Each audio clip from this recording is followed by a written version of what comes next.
And we are live, folks. We are live. So, with Christmas just around the corner, we're going to take a look at a potential ghost of Christmas future here. So, the conversation that we're going to have is based heavily on articles and rhetoric from the World Economic Forum, who, as you know, if you've been listening to this podcast at all, are the biggest advocates of the Great Reset. So, we're going to be talking about a world in the not too distant future where people no longer own anything from homes to cars to appliances and even clothes. It is possible that we may be quickly heading towards this reality. How will it happen? And what does it mean for our lives and liberty? We're going to be talking about all this and more on episode 377 of the In the Tank podcast.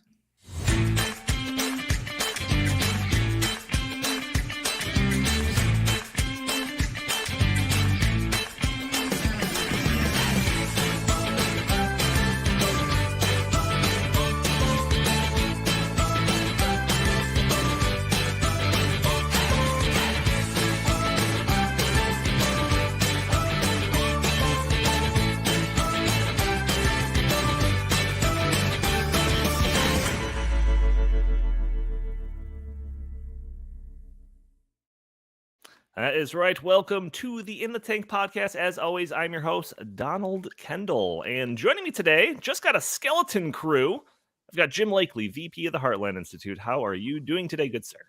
I'm doing just fine. I am in an undisclosed location somewhere in semi-rural eastern Pennsylvania where it is raining. It's going to rain pretty much all day. The temperature is going to rise to like 60 degrees. So I've escaped northern Illinois, where it is apparently, actually I saw on the AccuWeather's own website that it was something called a bomb cyclone is coming your way, Donnie. And could be the worst storm anyone has ever experienced.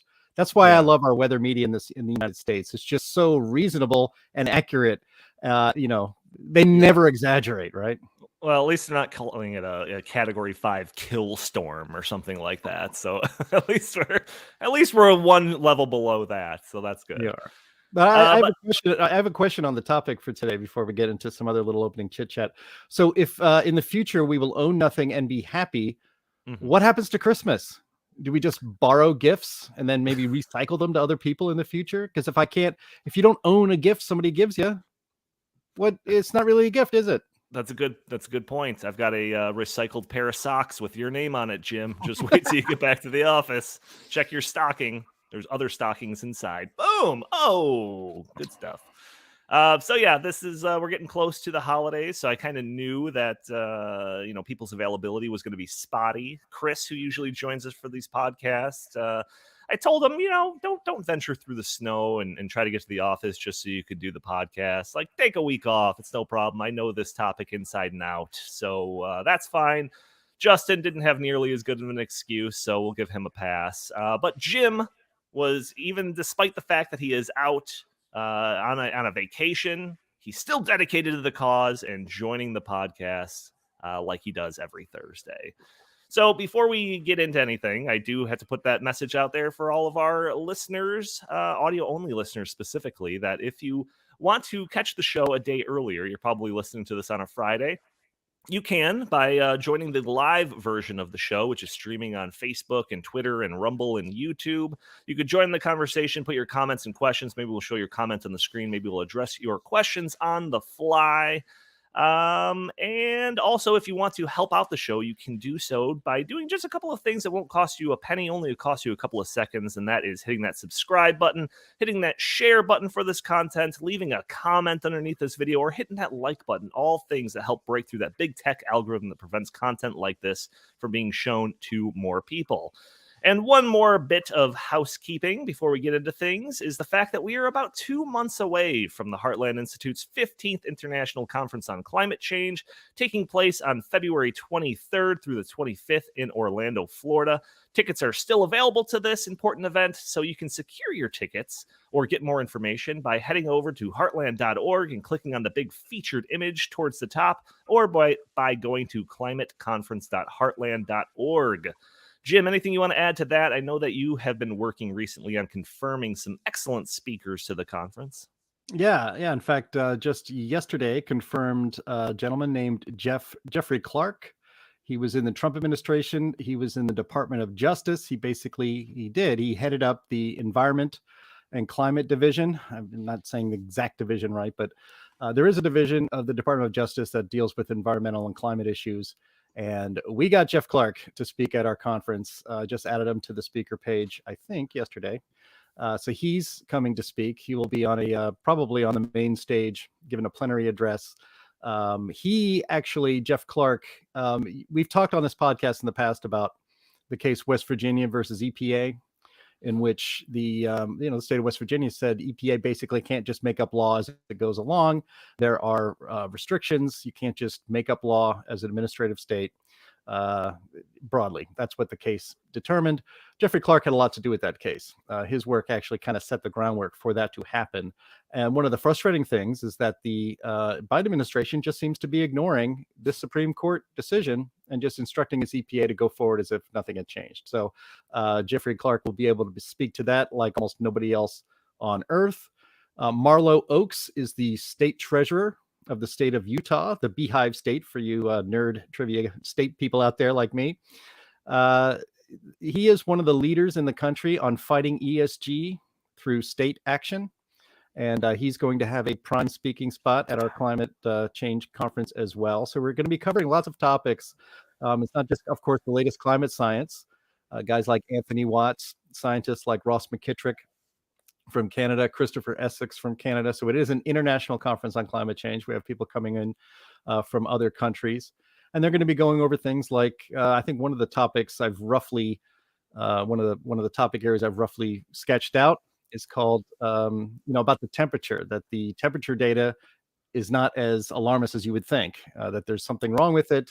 Anthony Watts, our senior fellow here, and of course, the publisher of the famous What's Up With That blog or website, which is one of the most read climate websites in the world, did a study on the temperature stations here in the United States and found them quite wanting, and that they were recording temperatures that were not accurate because a lot of these temperature stations were in hotspots. And so we're not getting an accurate measure of temperature in the climate from these ground temperature stations. It's groundbreaking work. Anthony Watts will be there to talk about that.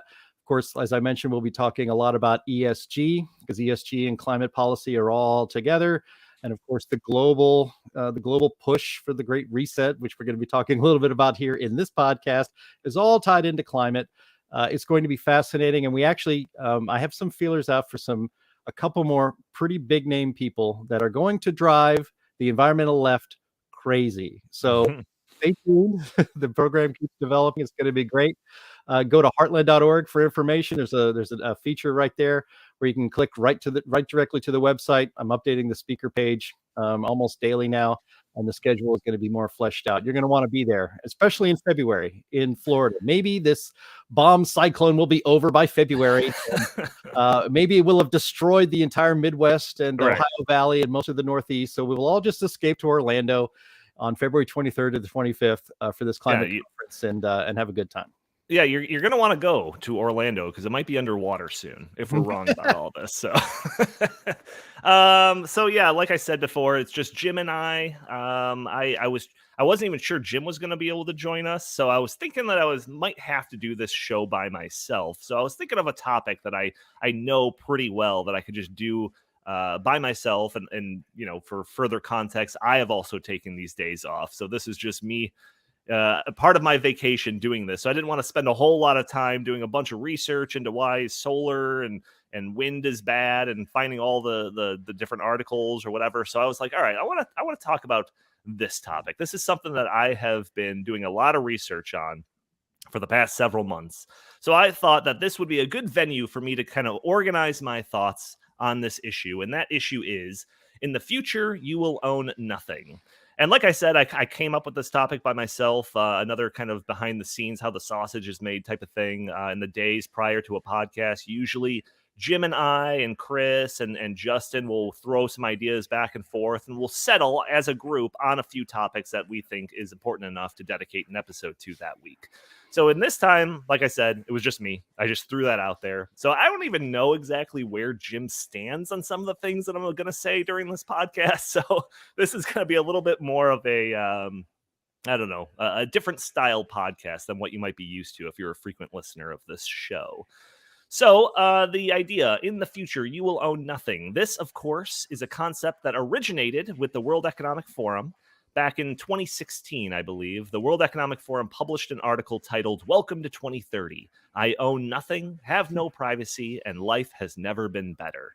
So, if you look for this article, you might have trouble finding it. And this is because the World Economic Forum pulled the article down from their website after conservative types found the article and started touting it as if it were an official policy position of the World Economic Forum. So let's just start right off the bat by saying that it is not an official party platform of the World Economic Forum. You might be able to argue that it's unofficially a policy platform of the World Economic Forum, and I think you can make a case for that. That's totally fine. And I think you could also make a case that the World Economic Forum and at least some of the people associated with them see society trending towards this model of nobody owning anything, regardless of them tipping the scales in favor of that or against that in any way. So, in fact, the author of this article, Ada Auken, I believe her name is, she is some like parliamentary member in like Finland or Norway or something. So it's not like some nobody that wrote this article. She wrote this article, and she said that she wrote it. This is after it got pulled down because she wanted to have a conversation about what the world might look like, a conversation about the potential future of the world, for better or for worse. So, like I mentioned in the opening remarks of the show, I plan on talking about homes, houses, cars, even appliances and clothing, and more. And also, the most important part of this conversation is going to be the liberty implications of this potential future. So let's start off by talking about the article here. So the link that Andy has pulled up here and is also in the show notes is a archive.org reproduction of the they screenshot it or something. I forget exactly how it works, but it shows what the page looked like back when this article existed and they didn't pull it down. So that's why Andy was able to find it. So the article starts off, welcome to the year 2030. Welcome to my city, or should I say our city. I don't own anything. I don't own a car. I don't own a house. I don't own any appliances or any clothes. It might seem odd to you, but it makes perfect sense for us in this city. Everything you considered a product has now become a service. We have access to transportation, accommodation, food, and all things we need in our daily lives. One by one, these things became free. So it ended up not making sense for us to own much. First, communication became digitized and free to everyone. Then, when clean energy became free, things started to move quickly. Transportation dropped dramatically in price. It made no sense for us to own cars anymore because we can call a driverless vehicle or a flying car for longer journeys within minutes. We started transporting ourselves in a much more organized and coordinated way when public transit became easier, quicker, and more convenient than the car. Now, I can hardly believe that we accepted congestion and traffic jams, not to mention the air pollution from combustion engines. What were we thinking? In our city, we don't pay any rent because someone else is using our free space whenever we don't need it. My living room is used for business meetings when I am not there. Once in a while, I will choose to cook for myself. It is easy. The necessary kitchen equipment is delivered to my door within minutes. Since transport became free, we stopped having all of those things stuffed into our home. Why keep a pasta maker and a crepe cooker crammed in our cupboards when we could just order one when we need them? So Jim's already laughing at this, but the author continues to explain that this system of living where everything's shared and everything's a service and we don't own anything is more courteous to the environment. It's more environmentally friendly. It contributes less to climate change, all of these things. People are more free when they're not tethered to their possessions. So at first glance, this might seem very pie in the sky, especially certain sentences of this. It's hard to imagine that we're going to get to a scenario to this scenario from our current position. Like even from like a cynical leftist point of view, they might be thinking America's far too wrapped up in material possessions and consumerism to buy into any of this. This is just pie in the sky. But the truth is, force, especially from the government, is not going to be the driving factor when it comes to this transformation. It's more likely to be innovation. So before I get into my first kind of point about all of this, Jim, what are your thoughts about this article, which is now 6 years old at this point, but it's kind of taken on a life of its own in this idea that in the future you'll own nothing? Well, I mean, if you're a sci-fi fan out there, it should remind you of the world as imagined by Gene Roddenberry in Star Trek. With food replicators, you don't even need farms anymore. Technology has taken care of a lot of the needs of humanity, and in fact, all the wants of humanity as well. And so, when you live in that world, you can almost imagine this sort of thing where nobody really owns anything. Although I might, you might recall that Captain Jean-Luc Picard actually enjoyed owning some antique books being books from the 20th century for his own personal possessions.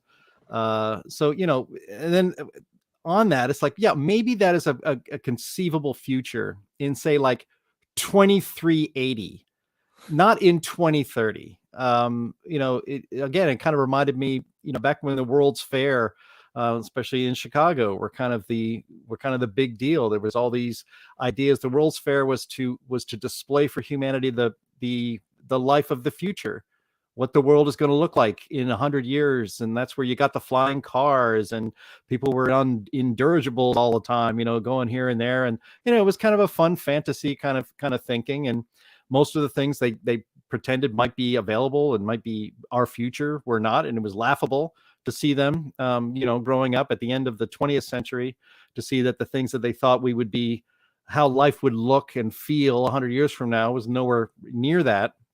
But I don't know. I think Zeppelins are going to make a comeback. Zeppelins are pretty cool. Don't count them out. They're pretty cool. But it's always this idea with these dreamy, and they're always on the left, these dreamy leftists, that this wonderful utopian future is literally right around the corner, 2030. And again, that was 6 years ago. So they were talking about, a decade and a couple of years difference. But like, we're not close to that.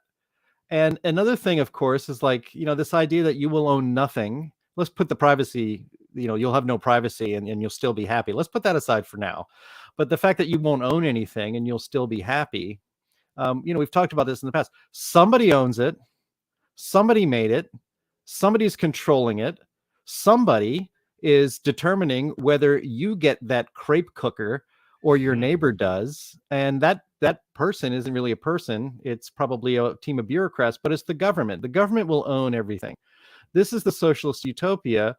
This is probably the best patina, a shiny patina I've ever seen put on socialism in the modern era, is that nobody will own anything and you'll just be so happy. But like, again, somebody owns it. Somebody had to make it. It costs something to make it.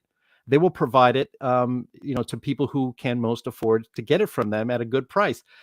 These utopian dreams discount two very important things: human nature and the laws of economics. And the laws of economics show that socialism, this kind of idea that you just don't need to own anything and that everything will just be a service and everything will be free, cannot and will not happen. All socialism does is create artificial scarcity, government imposed scarcity. So somebody will own it. You won't. If you want to live in a world where you don't own anything, good for you. Go ahead and do that. Try to live your life that way. But somebody's going to own it. And okay, so I'm very skeptical of this non-ownership. Right? No. I think you're encapsulating. I think what probably most of the people that are watching this are thinking. Yeah. They're thinking the same things. But I'm going to make the case to you. Well, just wait. Okay. One last point. I own stuff. I own my own home. I own my own car. Is someone going to take that away from me because we're not allowed to have ownership? See, that's the last thing. It's like there's a lot of people out there that actually do own things and enjoy owning things. What about those people? Right. Anyway, we all know what happens to those people. So I'm gonna try to make two cases for you. So you said 2335 or something like this is more of a realistic guess for this. I'm going to make the case that we are closer to this than that, much closer, in fact, in certain regards. And then the other thing that you'd mentioned is the idea that your assumption that the government would be the ones owning all of that. And maybe in essence, that will be the case. But we are so far down this line of the Great Reset and ESG that I don't think the government will take a primary role in all of this. So let's start off by talking about what I think would be a good way for people to kind of wrap their heads around this. And this is the idea of movies, media, and TV. So we've already seen certain aspects of all of this materializing in our own lives. So that's that's already happening in full strength when it comes to media, movies, and TV.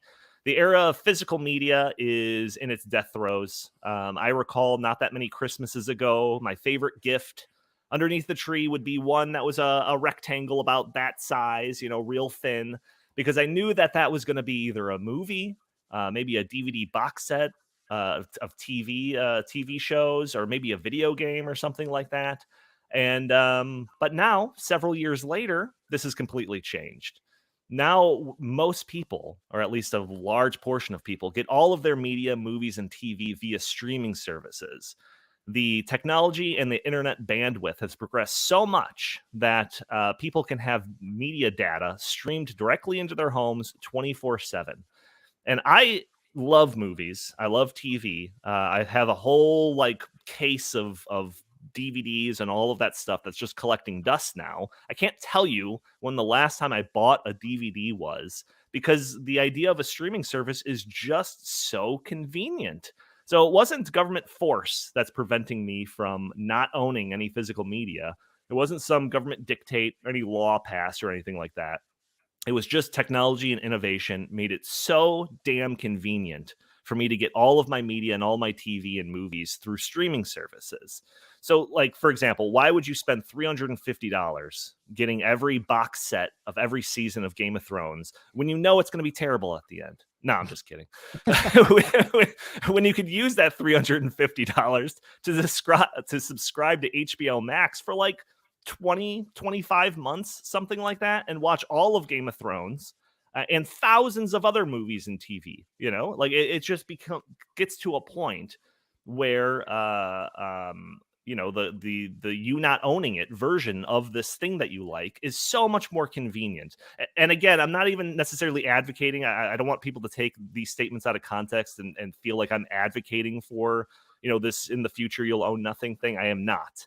Because the thing that goes along with this, it's super convenient not to own it. You could just stream it, pull up any show that you want and stream it at any point in time. You don't even have to get up and find the DVD and put it in your little DVD player or anything like that. Is the idea that it does take the control out of your hands. So that is one thing, Jim, that you were completely spot on about in your opening statements, was that when you don't own it, it puts the control in somebody else's hands. So DVD is permanent. When you bought a DVD in 1998, Shanghai Noon or something like that, that when you put Shanghai Noon, that DVD, into your DVD player now in 2022 or 2023, whenever you're listening to this podcast, it'll play exactly the same as what it did in the late 90s. Digital media, on the other hand, is fluid. So this is subject to change at any given moment. Now, obvious examples of this is, you bought Netflix so that you can watch a certain movie, and then 2 months later, they don't have that movie available anymore. That's just like they don't have the rights to stream that movie anymore.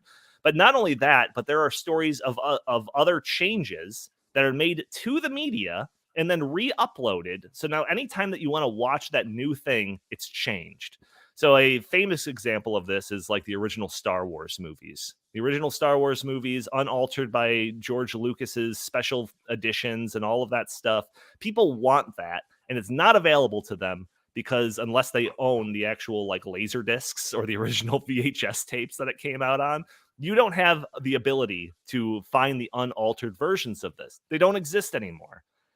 Disney, there was stories just a couple of years ago when we're going through super woke phase of our whatever news cycle, where Disney was adding warning labels to certain Disney movies. I think it was Peter Pan and Pinocchio and stuff would have it would start with a disclaimer talking about how there's insensitive stereotypes of whatever people that are in this movie. Better watch out.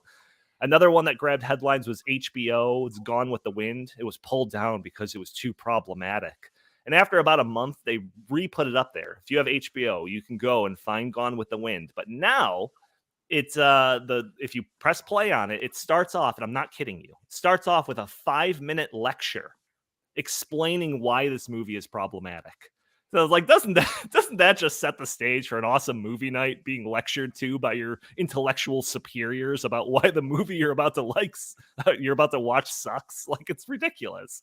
Are you supposed to be making the argument for the coming rental society? Because you're not Yes. making it. No. This is the reality, man. Do you think we're going to go back to DVDs? Because I don't. We are so cemented in place with this. And just a couple other ones.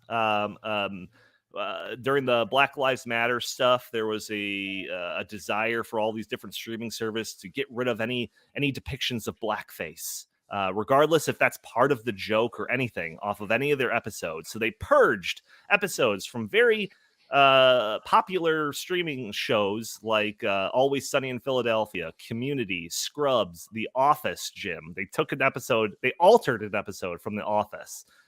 Even Golden Girls, they took an episode down from. That's right. And then another headline-grabbing thing was Joe Rogan's most popular podcast in existence. When he went to Spotify, they removed 4 or 5 dozen episodes because they were problematic. Because again, when you don't own the media, someone else owns the media, and when they own the media, they make the rules. So this is just I bring in this all up because this is something that we are experiencing right now. Like, it is happening. This isn't some distant 2035 or 2335 or anything like that. This is happening now, and we have to keep all of these things in mind when I'm talking about cars, when I'm talking about housing, and even clothing and appliances. So, but before I get into that, Jim, comments on what I've said so far.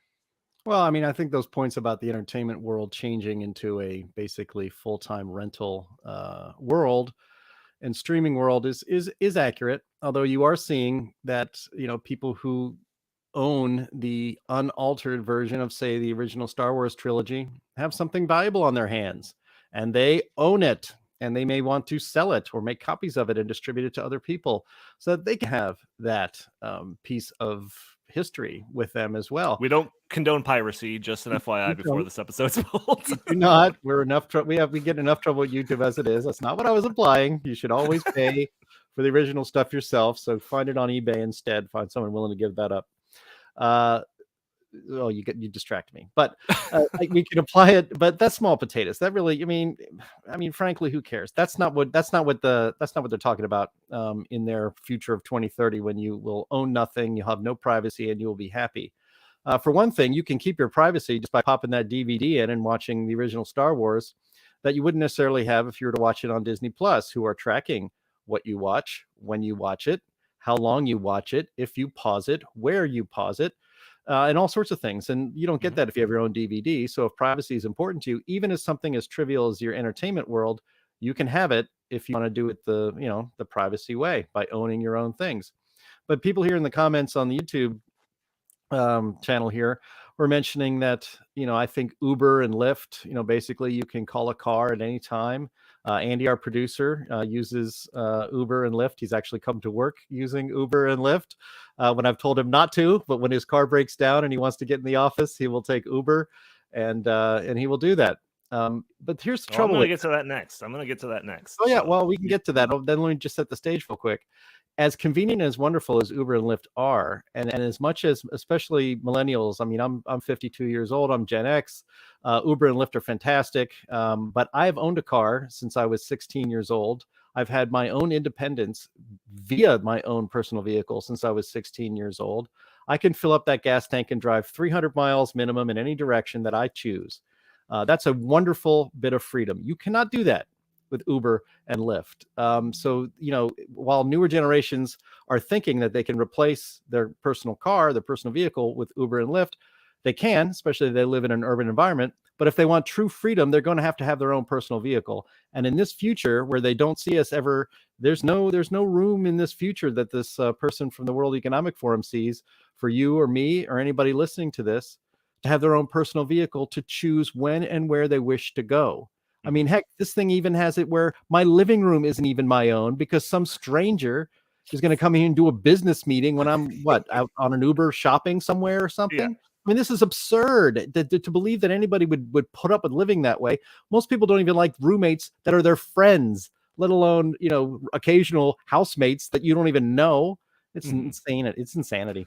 No, I know, and I feel like this is just kind of the start of it, right? Because especially when streaming services got on the scene, a lot of people, it was just kind of like either or, in the same way that when we transitioned from VHS to DVDs, it's like, oh, I'm going to stick with my VHSs because, I have my whole collection on there. I'm not going to go to DVD. But now we've swung so far to the one side where streaming services is just the norm at this point that I don't think there is any going back, or at least not going back in any way. That's kind of the way that we traditionally had physical media. And just wait until these companies, especially when they're emboldened by kind of the wokeness or even incentivized by things like ESG, when they start putting their thumbs on the scales. If some celebrity is canceled and all of a sudden now you can't watch their show anymore, or God forbid, technology advances so far where they start re-releasing old movies, without, some problematic actor that's been canceled or something like that. And they just like digitally CGI in a different person, deep fake in a different person or something like that. Seems like that's a more of a far out crazy idea, but it just shows you the potential of the power that these media companies have when you don't own it and they do, and you just borrow it from them at a price. So let's get to cars and transportation. So I kind of want to ascend a ladder of importance when it comes to all of this stuff. So the next one I want to talk about is cars. So personal vehicles have been the most popular mode of transportation for 100 years now. We use them to get to work, run errands, go to stores, pretty much everything. Leftists stress the importance of public transportation like trains and buses and subways. But most of that is limited to densely populated cities. And once you're outside of those cities, the vast majority of people rely pretty heavily on personal vehicles. So this is another case, and Jim, you already kind of mentioned this a little bit, where the technological advancements are changing the game. So again, just a handful of years ago, like 10 plus years ago, something like that, ride sharing services started to become popular. So with companies like Uber and Lyft, people can push a few buttons on their phone and boom, some person in their car arrives to take you where you need to go. So similar to the streaming services we talked about before, the ability this new service that's available to everyone is starting to supplant the need for some, not everyone, but for some to not need their own personal vehicles anymore. So I have one article. You don't even necessarily need to show it, Andy, but it is in the show notes. It's from TechCrunch, and it says that 250,000 people, 250,000 people in 2017 said that rideshare services allowed them to ditch their own personal cars. They just didn't need it anymore. If you rely on these ride sharing services, you don't need a license. You don't need insurance. You don't need to worry about oil changes and car maintenance, any of that stuff. But you can still get to where you need to go, something that was not an option, just 10 years ago. So the World Economic Forum published an article, and we talked about this a little bit. This came out several months ago, titled 3 Circular Economy Approaches to Reduce Demand for Critical Metals. In this article, the author explains why personal car ownership is very wasteful. It talks about how, I think it's the third one, Andy, if you want to scroll down. It talks about how when you own a car, it just sits there idle for like 97% of the time. And perhaps we should embrace car sharing services. It would be so much more efficient, and we would use less cars, and it would save the polar bears or something like that. All of this stuff, because we're sharing now. So it's similar to the control of the media, the thing that I had mentioned earlier, that the owners of these services will now be able to dictate who gets to use that service and for what. So there's a whole bunch of stories, and I don't have these in the show notes, but you could look them up. If I put everything in the show notes, there would be a million links right now. But there was a story just a few years ago, a group of young Republicans that ordered an Uber, and they were turned away because they were wearing MAGA hats. And then the company Lyft put out like a memo or a statement to all their drivers saying that they could refuse taking people to certain rallies. The entire company, they could refuse to take people to certain rallies. And there was one story of a conservative commenter. I forget who it was. It was a lady that she tweeted something that was perceived as racist about her Lyft driver. And because of her tweet, she was banned from Lyft and Uber. She was only talking about one, but she was banned from both of them. So it's this idea that, again, when you don't own the cars and someone else does, they make the rules and not you. So Jim, that kind of covers the comments that you already made previous to me bringing this up. But do you have any further elaboration on that? Because I do have a second part of this section. Oh, I'll just quickly add, it's like what I said at the top. It's like, you won't own it. Somebody does. Somebody owns it. Somebody controls it at the very least. But of course, they own it as well.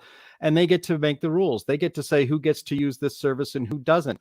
And they get to do it with any standards that they may just come up with on the fly. We're seeing that already.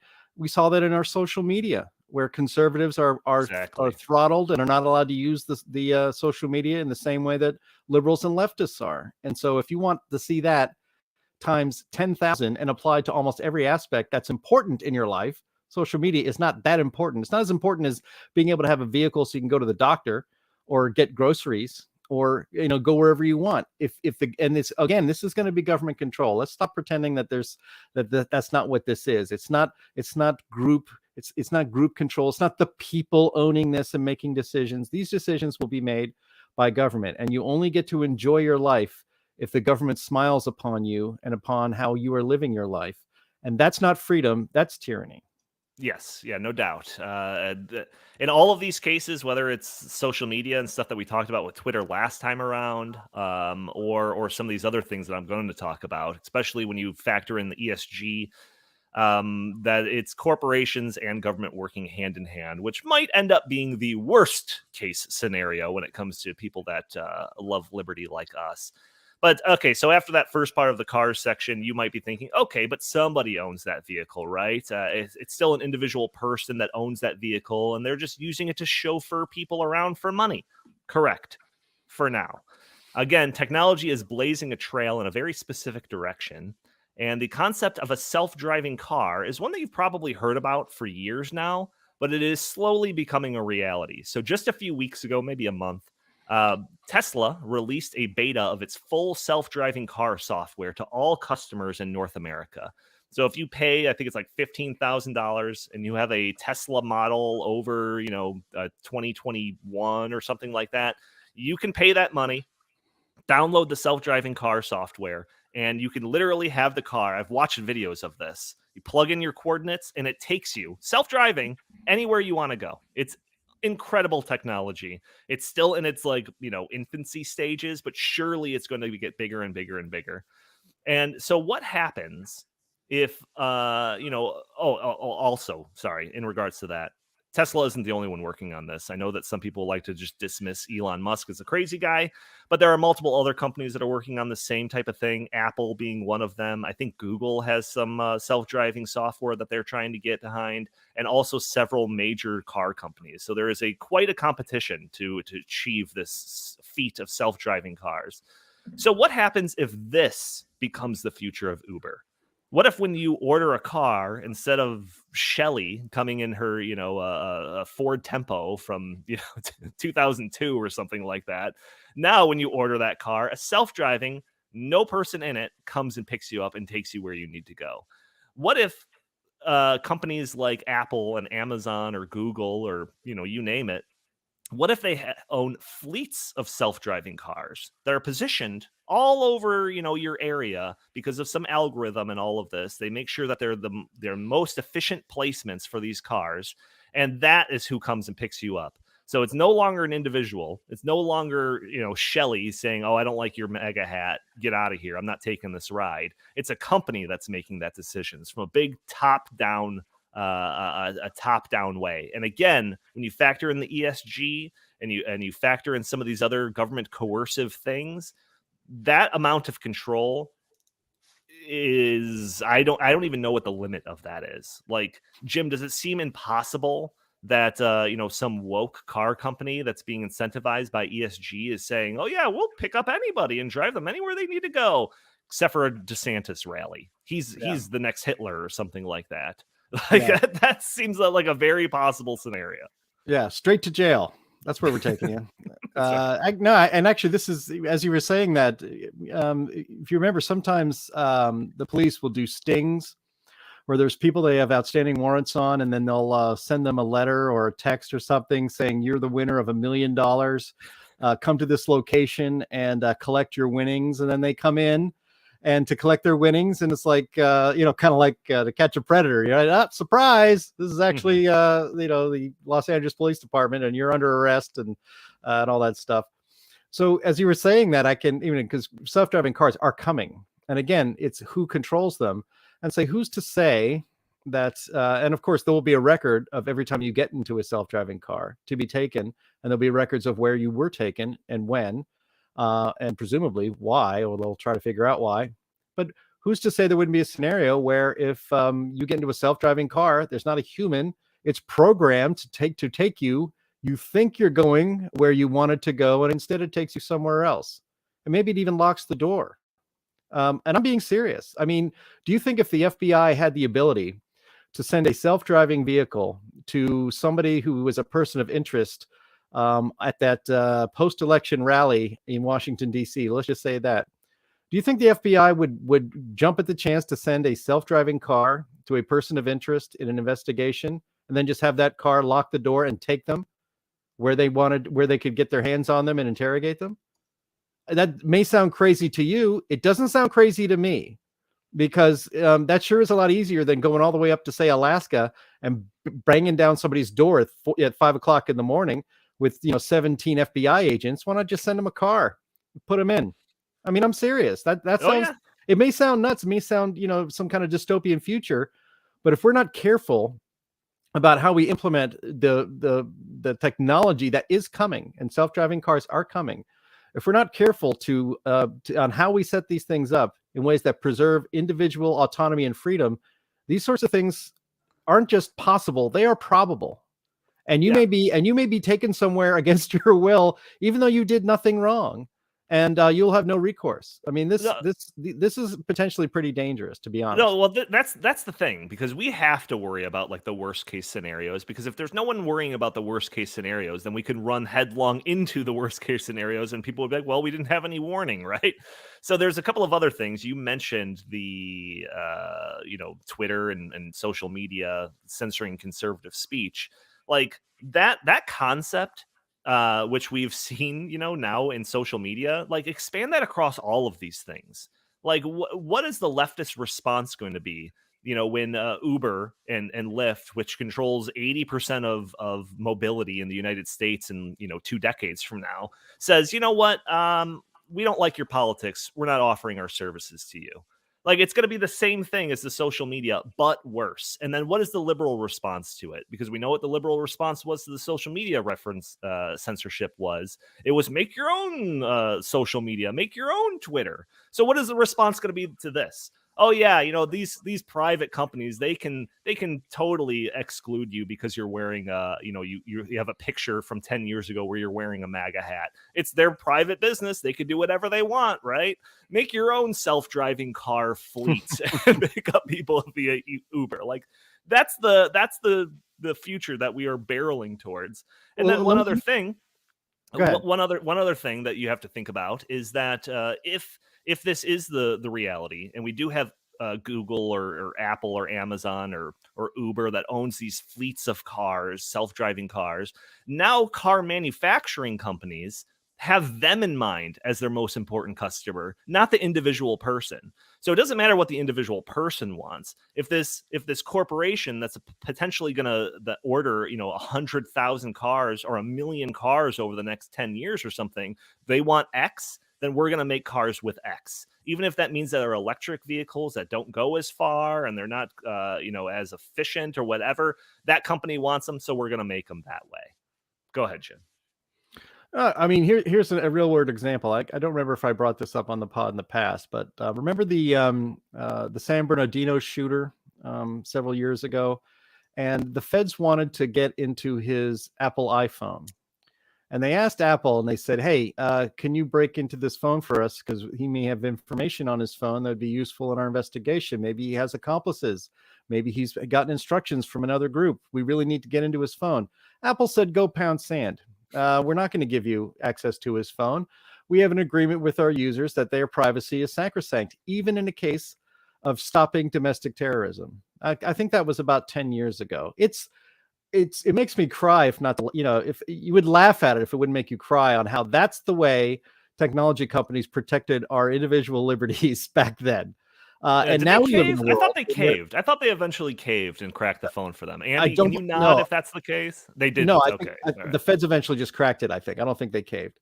Got it. But even if they caved, they waited a long time to do it, and probably were. I'm surely if they caved, they were forced by a court to do so. So they went through proper channels. And now we live in a world where Twitter is cooperating with the FBI to spy on American citizens and suppress the speech of people who are against the regime. So we've come a long, long way in about 12 years on the way our privacy and the relationship between technology and the individual and technology and government. And if you don't think that these big technology companies have a much greater interest, and in the future this will be even more, have a much greater interest in keeping government happy than keeping you happy, then you haven't been paying attention, because their customer, as you said, Donnie, will be and is increasingly government and people in power, not you, the individual, because you have less and less of it the more power government gets. Right, and I keep bringing up the ESG thing because that also puts the individual customer on the sideline. Doesn't matter if you're happy, doesn't matter even if you want to voluntarily purchase their products.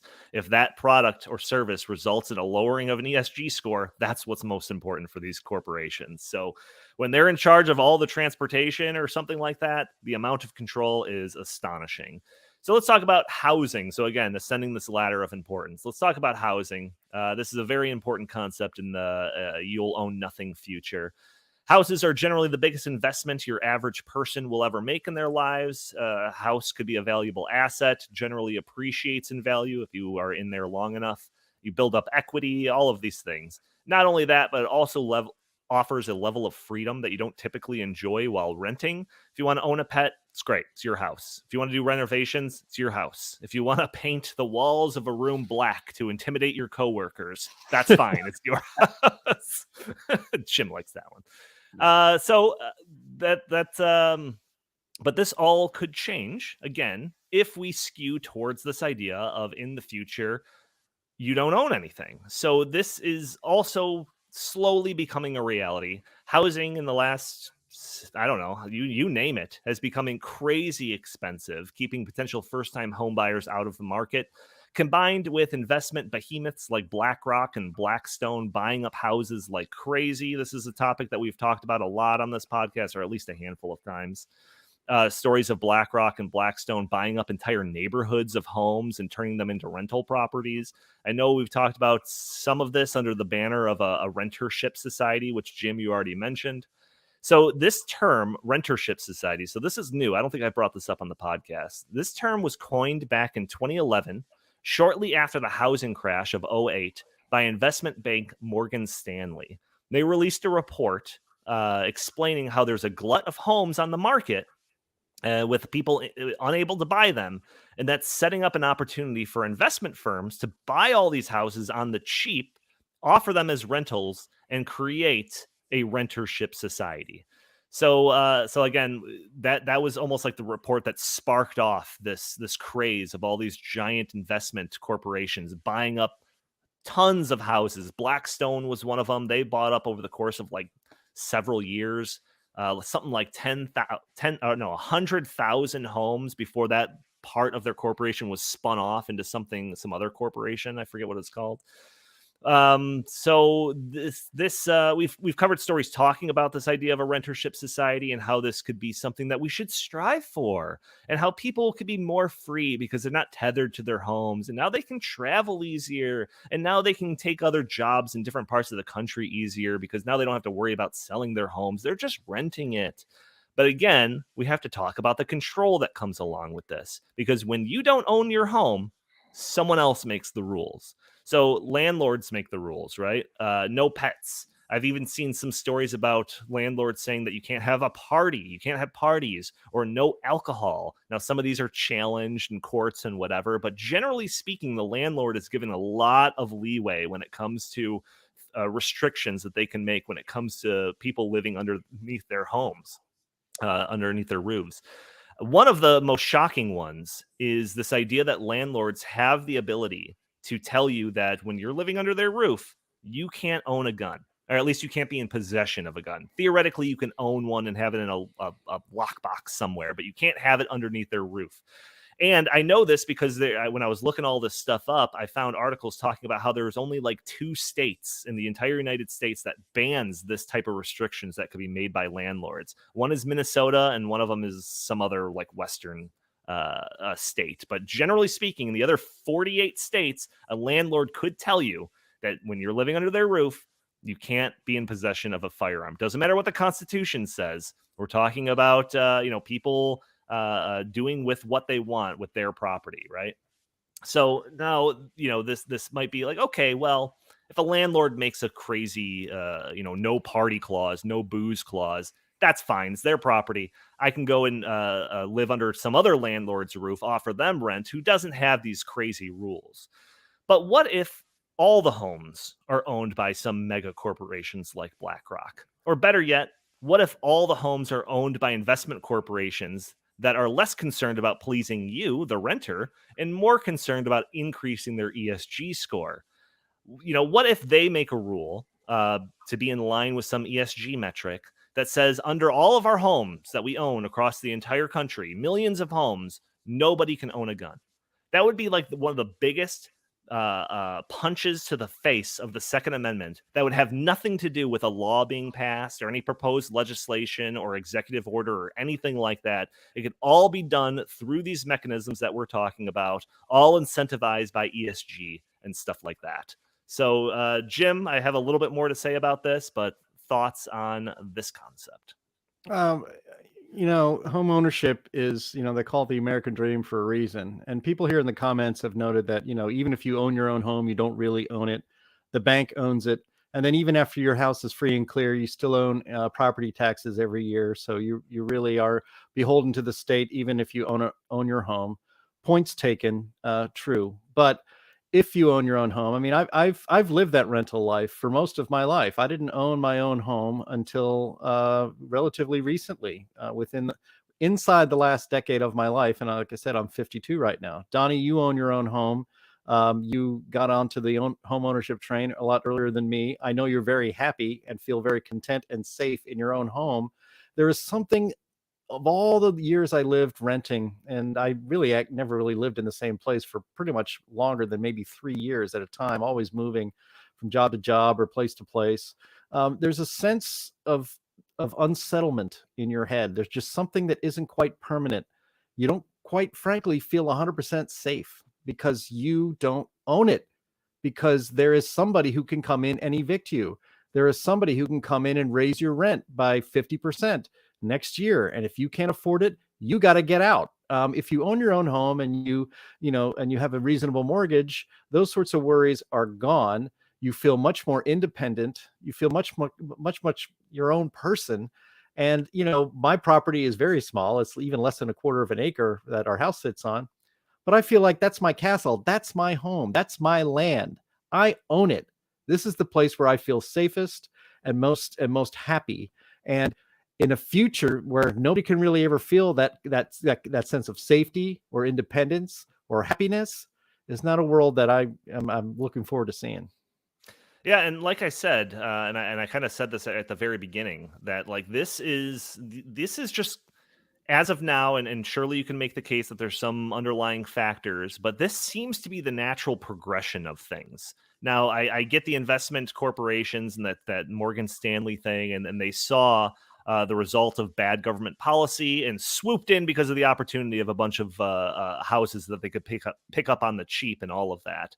But the streaming service stuff, the car stuff, all of that is just kind of the natural progression of things.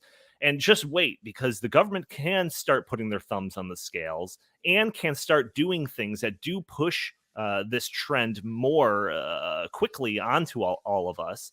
So just like something I was thinking about with like the cars, right? So if we have a fleet of self-driving cars, and the thing about you'll see these videos of a self-driving car crashing or something like that, or they did a test and it hit the little cardboard cutout of a person when it wasn't supposed to or something. It's like, yes, they're not perfect, but they don't have to be perfect. They just have to be better than the human driver. And that, I think we'll find out, isn't the highest bar in the world to make. So once these self-driving cars prove that they're safer than human piloted cars, that's just going to create an incentive for governments, or at least a justification, I should say, for governments to push self-driving cars more on people and increase the liability cost of owning insurance or something like that if you choose to drive your own car. And what happens when we find out that self-driving cars can go safely 100 miles an hour on highways? Now we could see a scenario where the government's like, oh yeah, we need to be more efficient, and our transportation system has to get to the new 21st century standard or something. So we're going to allow self-driving cars to go that fast, but you and your human piloted car, you're not allowed on highways or anything like that. So we could see this where the government could start putting their thumbs on the scales when it comes to pushing this trend. But I promised that I would talk about appliances and clothing, so I just really quickly want to bring that into the mix, because there are already services out there where you can rent clothing. There's one called Rent the Runway, where you can get like higher end clothing. There's one that's like a clothing sharing thing. I forget what it's called, but if you want to, again, Jim, you want to borrow my socks or something, just find me on that clothing sharing service, whatever. And the same thing when it comes to appliances. I mean, that's been the case for a while now. You can go to a Home Depot and rent a lawnmower for a weekend if you need or anything. But if we get into a scenario where that is the typical model, then the corporations have an easier job, or at least the government. If the government wanted to enforce some, small engine efficiency thing, it would be much easier for them to just like incentivize it through ESG, through all the different corporations out there that make these things, as opposed to trying to pass individual legislation every locality and every county and every state across the country. So it just opens up the ability for these things to be controlled when, again, you don't own them, somebody else does. So, Jim, I mean, some of the things that are mentioned in that article, even when she mentions like the flying cars, or the idea that a business meeting is going to be taking place in your living room as opposed to some office building or anything like that, it does seem really far out there. But all of the things that I mentioned here can come to being within the next 10, 20, 30 years, no problem. And I think that, again, when we talk about like ESG and all of that, and the control that foists upon the society, it's something that like scares me, and I don't want to poo-poo it as this like crazy idea. You're just dreaming over there. Like it seems real, and it seems like it's closer than you might imagine.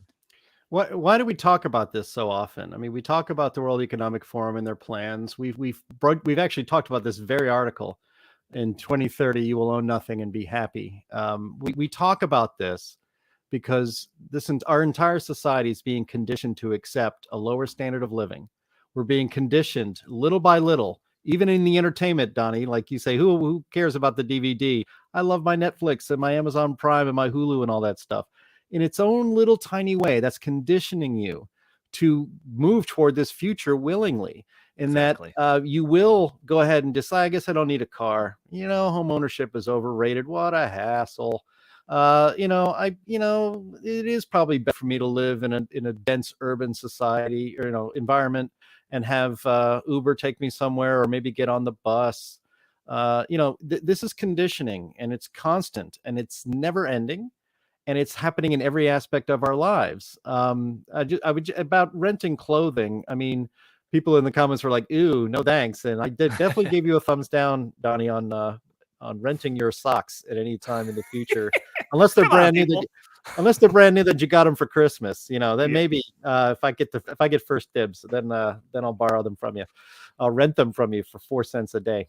But we already do actually rent clothes. I mean, when I got married, I didn't buy a tuxedo. I rented a tuxedo. So these things actually, and you rent a costume, right? You go to Costume City, whatever, you can rent a costume. You don't have to buy something. So it does happen. But again, those are choices that people can make, and those are reasonable choices. You don't need a tuxedo that you're probably not going to fit into in 3 years after you get married. So you just rent one. It's fine. But again, this is all conditioning us to get used to a lower standard of living, condition us to not own our own cars because they keep telling us how uncool it is. Besides, it hurts the environment, and it's selfish, it's selfish to have your own personal transportation that isn't an electric bike, So, we talk about these things because we think it's important to understand that this conditioning is happening and to actively resist this conditioning, because I think the proper state of a free individual is about as close to what we have right now, which is valuing individualism, valuing personal ownership of things, valuing capitalism as an incentive Yes. to make society better, not collectivism. And that's why we talk about this. And I think it's Yeah. important. Yeah. Someone, Gary over here says, "But what can we do?" And I've seen a couple of our comments in this section saying, "Oh, I never thought about that. Oh, I didn't think about that. Oh, that's crazy." And I think it's because unless you sit down and think about this stuff, some of this might not ever come to mind. So if somebody is going in and talking, at the Christmas party you're about to go to, and talking about self-driving cars and this idea that that could be the future of public transportation, with no regard to what the potential repercussions of that could be, now you have the intellectual ammunition to say, well, there's another side of the ledger that we have to take into account. Yeah, there's some pros, but there's also some cons. And that might give some people pause, and that might slow down this trend line going in this direction. So that's at least the very least of what we can do, is just be knowledgeable of all of this stuff and know why all of the things that Jim was saying, and the importance of private ownership and having the freedom of having your own transportation, or being the master of your own domain, or what Seinfeld reference. That's all of these things are important. That's why I wanted to dedicate this episode to this. And Andy's already playing the walk-off music. We're already past an hour here. So I just want to one other thing before I get into my normal sign-off stuff, is that I really intended this episode to not be crazy conspiracy theory, Alex Jones style, like this crazy what if, and there's all these evil people that are trying to control your lives. I presented a whole bunch of facts with a whole bunch of links to back it up. Yes, plenty of speculation as well. Like I said, things that we should be thinking about. But I wanted to make this accessible to anybody that was curious about any of these ideas. So everyone that's still watching this podcast, I urge you. You might not do this when I randomly ask you to do it in past episodes, but please share this one. I think this is one that's important. This is one that doesn't just dive into the politics or the policy that's super partisan or anything like that.